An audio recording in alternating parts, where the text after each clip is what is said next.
Hey mamas, I'm Brooke Miller, registered dietitian, certified lactation counselor, and a mama who has helped hundreds of moms feel like themselves again after baby, boost their energy, mood, metabolism, and even milk supply. Inside of the Postpartum Shift podcast, you'll learn how to take care of your health so that you can show up best for the ones you care about most. Each week, we'll tackle topics like nutrition, exercise, breastfeeding, mental health, and so much more. Plus, you'll get access to guest experts who will share ways to make your pregnancy and postpartum experience easier. Whether you're approaching the postpartum period or you're right in the thick of it, you're in the right place. Let's dive into today's topic.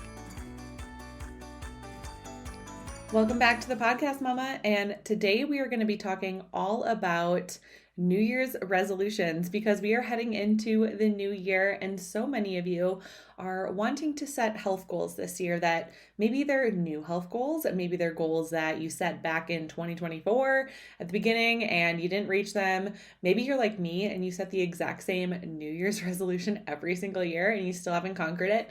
Whatever the case may be, this episode is going to be beneficial for you. So I don't know about you, but every year I set the same New Year's resolution and I have yet to be successful with this. So my goal every New Year's is to floss my teeth every day.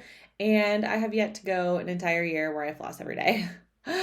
Truthfully, I start to fall off the wagon and then I'm like flossing every few days.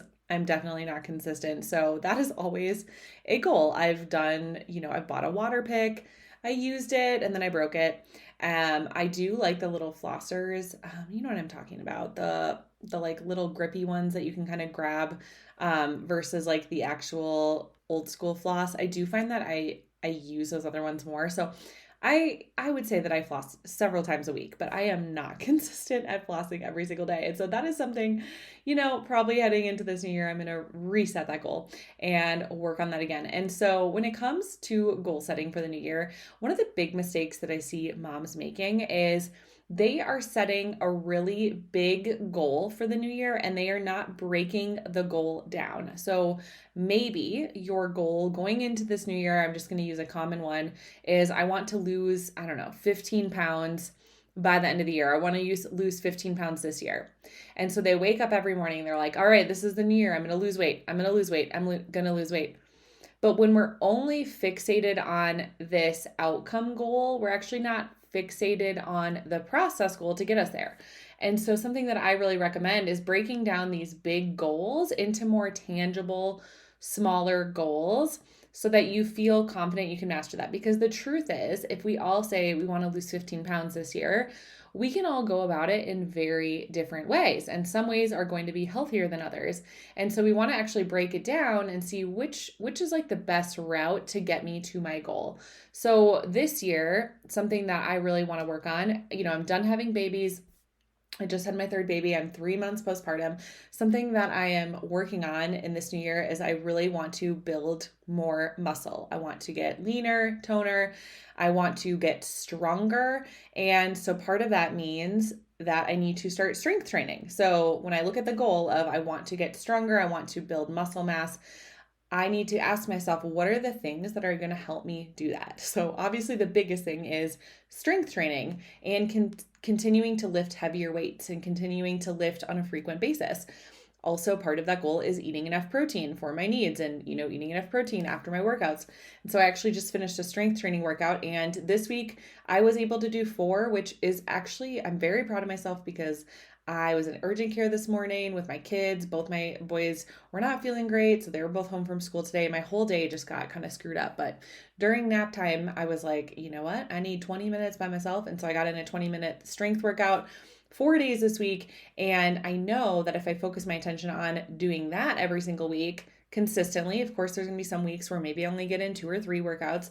I know that if I do that on a consistent basis and I focus my attention on that, and then of course, eating enough protein, nourishing my body well, I know that at the end of the year, if I look back on this year and say, yes, in 2025, most weeks I strength trained 4 days a week and I continued to lift heavier and heavier weights, the likelihood that I'm going to be stronger, more lean, all of those things, by the end of the year, I'm going to have better endurance. It's very likely. So instead of just waking up every morning and saying, I want to lose 5 pounds, I want to lose 10 pounds, I want to lose 20 pounds, instead ask yourself, if weight is a goal of yours, okay, what are some things that I can do in my day that will make that goal more tangible? So for a lot of moms, and I'm just going to use some really common examples for some great New Year's resolutions, and you can pick out one if you want, or you can be like, screw it, I hate New Year's resolutions. That's fine too.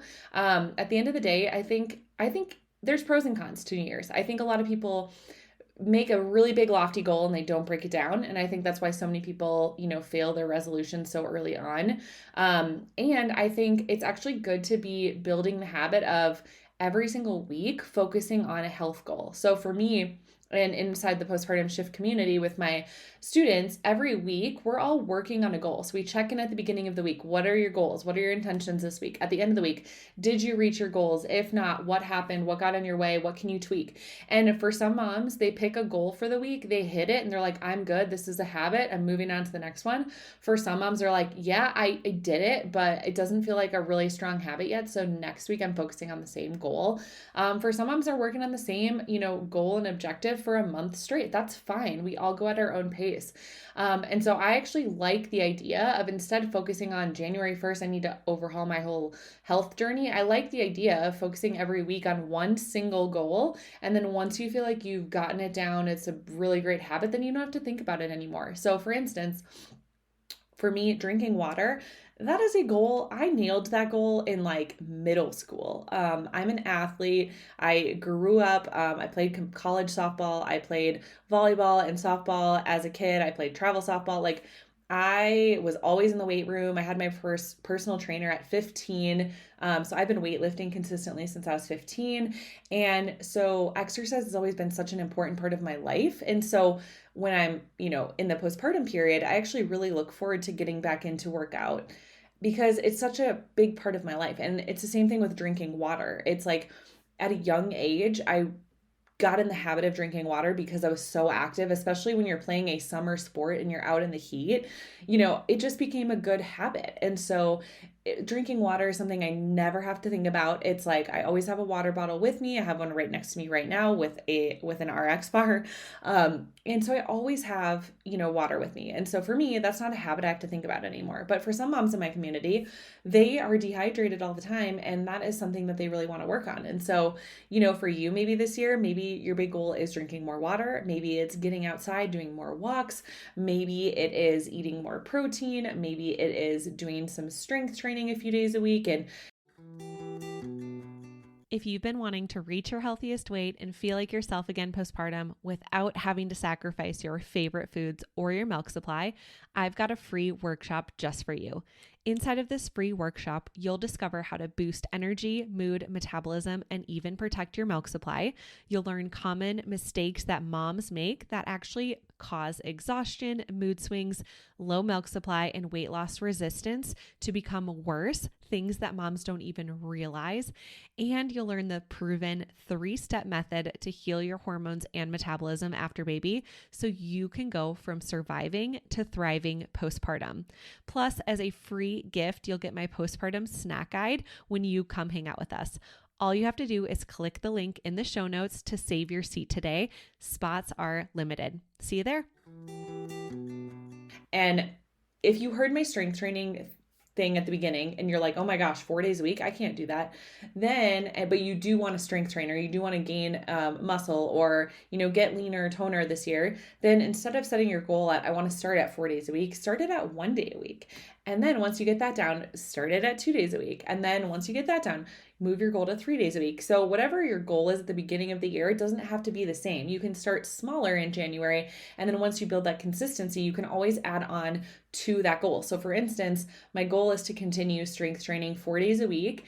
And my goal is to continue increasing the weights that I use. And there's going to be some days where I'm going to try to push myself and do a 30-minute strength training workout. The reason I do 20 minutes is because typically I get on my Peloton and I ride for 5 minutes and do a warm up, and then I'll do a 20-minute strength workout, and then I'll hop on my Peloton and do a 5-minute cool down. So that gives me a 30-minute total workout. And that's usually like the amount of time that I have throughout my day. I'm working from home. I'm trying to like work and get stuff done during nap time. I'm trying to work out during nap time.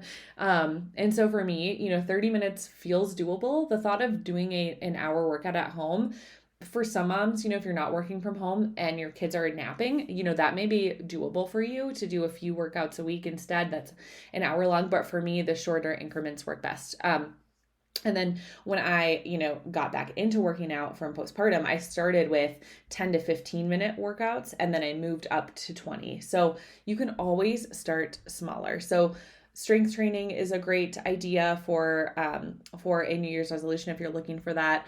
More water, more fruits and vegetables. This is always a great one, especially at dinner. Like, can you get a vegetable on your plate at most of the time at dinner? Maybe it's trying one new recipe a week. That's always a great resolution. Maybe it is flossing your teeth like mine is and trying to be more consistent with that. It might be doing a sleep meditation at night. It might be turning your phones off, having an alarm set at 9:30 or 10 at night, or whatever, you want to start winding down for bedtime. It might be an earlier bedtime. It might be having something that you do each evening to de-stress. So maybe that's a warm shower or a bath or reading a book, doing a meditation, doing deep breathing, stretching, yoga, anything like that at nighttime can be really helpful.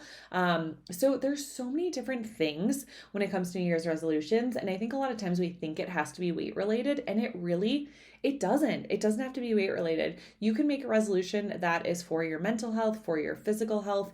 It can be even a New Year's resolution to, go to therapy. It can be a New Year's resolution to work on your relationships, whether that's with your spouse, with your partner, with your friendships. Maybe it's making more time for yourself throughout the month, giving yourself a break as a mom. So this can look like so many different things. And again, if your goal is weight loss in this year, that's okay. There's nothing wrong with that. But instead of just having weight loss as a goal, what are some goals, tangible things that you can wake up in the morning and say, yes, I can go do that today, or no, I can't? Because at the end of the day, you can't wake up today and just lose 15 pounds. You can't. Are there things that you can wake up and do today that you can say, yes, I can do that. Yes, I will do that today, that can get you closer to losing 15 pounds, but it's not going to happen overnight? Yes. And that's where we want to focus our attention. I also hate when we put timelines on certain things. So for me, let's say I want to lift heavier throughout the year. Maybe by the end of the year, I'm like, by the end of the year, I want to be able to squat X amount of weight.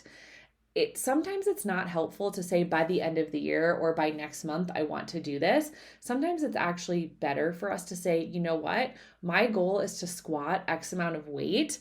And when I get there, I'll get there. Every week I'm going to lift and I'm going to continue increasing those increments and the weights. And eventually I will hit that point. And so sometimes when we put a timeline on that goal, it can cause a lot of anxiety and stress. And if we don't hit it by that goal, sometimes we're just like, screw it, I give up. I'm going to stop weightlifting, and same thing with weight. When we say like, by this date, I want to lose X amount of pounds. I actually hate when we set goals like that. Instead, you can say, maybe I have a goal to lose X amount of weight, but remove the timeline. Just ask yourself every morning, what is something I can do to get me closer to my goal by the end of the year? What can I do this year today that will help me get to that goal? And so breaking it down like that is just going to be so much better. You're so much less likely to fail with your goals. And there's sometimes we need to also set ourselves up for success with our goals in certain ways. So if my goal is that I want to start flossing, something that I do that I just did recently is like the little flossing picks. They were always in my husband's drawer on the bathroom. Like my husband and my kids, like they have a drawer for their toothbrushes, and the flossing picks were in there. And I realized like I wasn't going in there. And so I actually moved the bag of the flossing picks into the drawer with my toothbrush. And just that change, I have actually started flossing a lot more frequently at night now that I've done that. Something else that, a goal of mine was I want to be, this was during pregnancy and postpartum, I want to be really consistent at taking all my vitamins, and I don't want to, miss any of my supplements. So what I do is I have all my supplements on my nightstand with diapers and, all of the things that I need for Morgan throughout the night. And now I don't miss those. Like, I take my supplements every night because they're on my nightstand. So sometimes there's those little things that we can do. If your goal is to walk at work on your lunch break, just leave a pair of tennis shoes under your desk so that when you go to walk, you have no excuse. It's like, okay, yeah, I have comfortable shoes. So if I need to change my shoes so that I can go for a walk, you can. So there's just like these little things that we can do to set ourselves up for success. So whether or not you're setting a New Year's resolution goal this year, I don't think it's right or wrong to do it, but here are just, some things to consider on your health journey. And instead of looking at it like, oh, new year, new me, I need to do this and this, really break it down by week and ask, like, okay, when I look at 2025, what do I want my life to look like at the end of the year? What do I want my life to look like in this coming year? And so for me, when I ask myself that question, I say, like, what do I want my life to look like in 2025? Well, I want to be able to, play with my kids, and I want to be able to keep up with them. And I want to be able to feel really confident and strong. And so when I ask myself those things, then I can ask, okay, what's going to get me there? What's going to be able to allow me to keep up with my kids? What's going to allow me to be really energized throughout the day? And when I ask myself those questions, it points back to these healthy habits. Well, that means I need to go to bed on time. That means that, and I actually have an app on my phone that blocks social media after 10, between 10 and 10:30. And sometimes I change it. Sometimes I keep it at 10:30. Sometimes I move it to 10. But basically, like, my phone kicks me off and I cannot go on social media between the hours of, right now it's 10:30 and 9 a.m. Like, I can't. My phone blocks me, except for on the weekends. And so it's just like that little habit, because I know that if I allow myself permission to be on social media past 10:30, then I will stay up and scroll mindlessly. And I know that sleep is really important to me in this season of life. And so, I put that app on my phone to block it, and that's already helped with my sleep. And so when I ask myself, what do I want? What do I need to do to be energized this year? It means going for walks. It means strength training. It means nourishing my body well. It means going to bed early. And I know if I'm consistent with all of these things, I'm going to be, the energized mom and strong mom that I want to be. And so you can ask yourself this year, like, what do you want your 2025 to look like? Maybe for you, it's more travel. For us, that's actually not what our goal is for 2025 at all. I wish it was. It is just not feasible with our kids and the ages that they are and our childcare situation, for us to like go on a vacation together. And so that's probably a 2026 goal for us. And we're building our house right now. And so we're moving in the summer. And so we just have a lot on our plate with that. And so really our goal, our focus on this next year is building our house, really getting settled, spending quality time with our kids, and trying to do some fun things locally here in Colorado. So trying to, get outside and enjoy the mountains and foothills and all the things that we have accessible here, because we know that this is just not going to be a year of travel for us. Maybe your kids are a little bit older, or maybe you just have one little baby, and maybe your goal this year is to travel more and spend more time with friends and family, on vacation and things like that. And so whatever your goal is this year, I am cheering for you. And you can send me a DM and let me know, what your goal is this year. And if you're not already in the postpartum shift community, again, this is where every single week in the community, we talk about what our goals are, our intentions for the week, and we check in on each other, and give each other support and accountability if you're feeling stuck. And we also have coaching calls where we do that. So you can click the link in the show notes below to learn more information, and I'll see you in the next episode.